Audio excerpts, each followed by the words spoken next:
Alors, Benjamin est avec nous. Merci Benjamin. C'est bien que les hommes aussi participent à cette émission parce que vous avez votre part de responsabilité. Bonjour Benjamin. Oui, bonjour Brigitte et bonjour à votre invité. Merci de me recevoir. Moi, pour ma part, j'avais une petite question. Donc, moi, ça fait 6 ans que je suis marié avec ma femme et ça fait 14 ans qu'on est ensemble.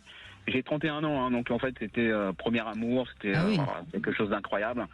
Et en fait, après le mariage, on a décidé de mettre la machine en route. Et en fait, on voyait que le temps passait et ma femme avait des difficultés pour avoir des enfants. Donc, elle est allée chez le gynéco et en fait, elle a été diagnostiquée SOPK. Donc, je ne sais pas si vous savez ce que c'est. Donc, c'est le syndrome des ovaires polykystiques. Et derrière ça, hormis quand même le fait que ça réduit vachement la fertilité en soi, il y a quand même pas mal d'autres choses. Elle fait de la résistance à l'insuline, pardon. Et voilà, il y a eu elle a pris du poids, voilà, elle a pris du poids.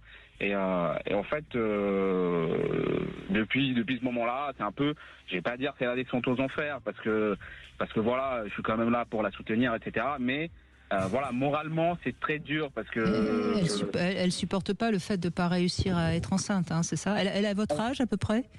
Elle a 2 ans de moins, donc là, elle a 29 ans. Oui, bah oui. Oui, et vous savez, voilà, on arrive à une époque où nos amis d'enfance, ils sont tous en train d'avoir des enfants, etc.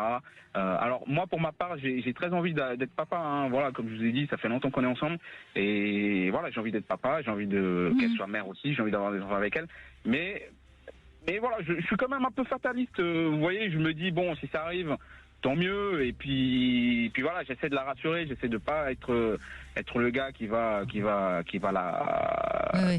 Et c'est là où on voit une fois de plus, hein, Christian Jamin, c'est que la femme de Benjamin, elle doit se mettre une telle pression que c'est plus compliqué. Hein. Qu'est-ce que vous pouvez dire à Benjamin, Christian Jamin? Vous avez combien de temps à m'accorder? 3 jours? Alors, vous me donnez votre adresse Non. Le SOPK est un diagnostic. Alors, on dit que c'est la première cause d'infertilité chez la femme. D'abord, le mot infertile est faux, parce que les femmes qui ont des SOPK peuvent être enceintes. Donc, après, il y a tout un problème de circonstances, de justesse du diagnostic. J'allais dire que c'est aujourd'hui un diagnostic qui est beaucoup fait par excès. Donc, c'est délicat. Donc, je peux pas répondre, mais en tout cas, ça n'est pas une cause de stérilité définitive. On peut être enceinte spontanément et on peut aussi profiter de la médecine. Il y a beaucoup de choses à faire. Donc je ne peux pas répondre à votre question, sauf que il faut pas se décourager. Il y a des solutions pour ça. Et en fait, voilà, je remarque que en toute humilité, hein, je remarque que les femmes, elles sont toutes différentes entre elles, et qu'il y a des femmes qui ont du SOPK et qui vont, par exemple, ne pas prendre du poids, ou qui vont avoir une certaine facilité à avoir des enfants. Il y a d'autres qui vont avoir du mal, etc. Donc en fait, je pense qu'il n'y a pas vraiment de méthode. Mais voilà, en fait, j'appelais aussi pour voir avec vous si vous avez des petits tips.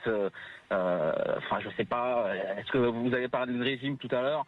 Voilà, on sait que le régime, des fois, oui, ça fait quelque chose. Justement, votre femme, on a l'impression que c'est quelqu'un d'assez stressé, donc déjà, il faudrait qu'elle relâche un peu tout ça et qu'elle prenne un peu plus le goût de vivre, et que vous puissiez faire l'amour sans mettre cet enjeu de forcément qu'elle soit enceinte. Vous voyez, laissez la sexualité comme un jeu et l'amour que vous portez l'un pour l'autre. Et puis voilà, je pense que ça c'est le premier conseil que moi je peux vous donner. Maintenant, Christian, vous avez peut-être des conseils plus médicaux à donner à Benjamin. Est-ce qu'elle est forte, votre épouse? Forte au niveau du caractère? Non, oui, non, ça, je ne me permettrai pas. Je suis pas demandeur.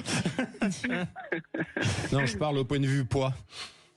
Oui, parce qu'en fait, c'est une grande femme, hein, elle fait 1m74. À l'époque, on s'est connus, elle faisait une soixantaine de kilos. Là, elle a pris 30 kilos de plus. Voilà la réponse. Voilà. Mais le premier traitement, c'est l'exercice physique, c'est la marche à pied. parce qu'il faut faire baisser son insuline.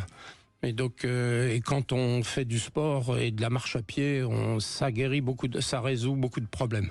Alors, encore une fois, je ne peux pas me permettre de faire un diagnostic avec aussi peu d'éléments, mais vous m'avez demandé est-ce qu'il y a un truc ? Le truc, c'est que il faut commencer par avoir une hygiène de vie aussi irréprochable que possible, et ça améliore beaucoup les choses. Après, quelque chose que je remarque, et pour aller dans son sens à elle, voilà, son régime alimentaire, il n'a pas changé depuis qu'on se connaît. Je dirais plus que sa prise de poids, c'est un facteur extérieur, donc c'est-à-dire sa résistance à l'insuline. En tout cas, c'est ce qu'ils disent les médecins, quoi. Donc après. Alors Benjamin, je pense que oui, emmenez-la promener dans la nature, ça vous fera du bien à tous les deux, main dans la main, ça la fera marcher, donc ça lui redonnera peut-être un meilleur rapport à son corps. Et puis comme toute femme qui a pris beaucoup de poids et qui a du mal à être enceinte, il faut peut-être travailler aussi sur ce qui aurait pu se passer dans son enfance, qui fait qu'elle met une protection un peu trop importante sur ce qui représente la féminité. Voilà, c'est une piste qui est peut-être pas à négliger. D'accord, ok. Voilà, et ça, je pense que c'est un petit con. Et d'ailleurs, de toute façon, quand une femme a du mal à être enceinte, aller parler à quelqu'un, un bon thérapeute, 2-3 fois, ça ne peut que faire du bien, parce que ça peut ouvrir des pistes aussi. Bien sûr. Et il faut avoir éliminé toutes les autres causes aussi. Bien sûr, bien sûr. Avant Mais si c'est réellement un SOPK et qu'il n'y a pas d'autres facteurs, l'hygiène de vie joue un rôle considérable. Voilà. Donc là, vous avez la marche à suivre, si je puis dire, puisque il faut l'emmener marcher. Donc vous avez Benjamin. Bien reçu. je suis sûr, oui, je suis sûr que vous avez entendu et que vous allez pouvoir aider votre femme. Et bravo. Merci. Je vous en prie, merci à vous, merci pour l'écoute. Je vous en prie. On fait une petite pause, on se retrouve dans un instant sur Sud Radio 0826 300 300. À tout de suite. Mercredi, nous recevons le docteur Nazio, célèbre psychiatre, et nous verrons avec lui ce que nous dit notre inconscient. Venez nous parler de vos actes manqués, de vos choix ou de vos erreurs, et découvrons ensemble les mystères de nos joies et de nos chagrins. Appelez-nous dès maintenant au 0826 300 300.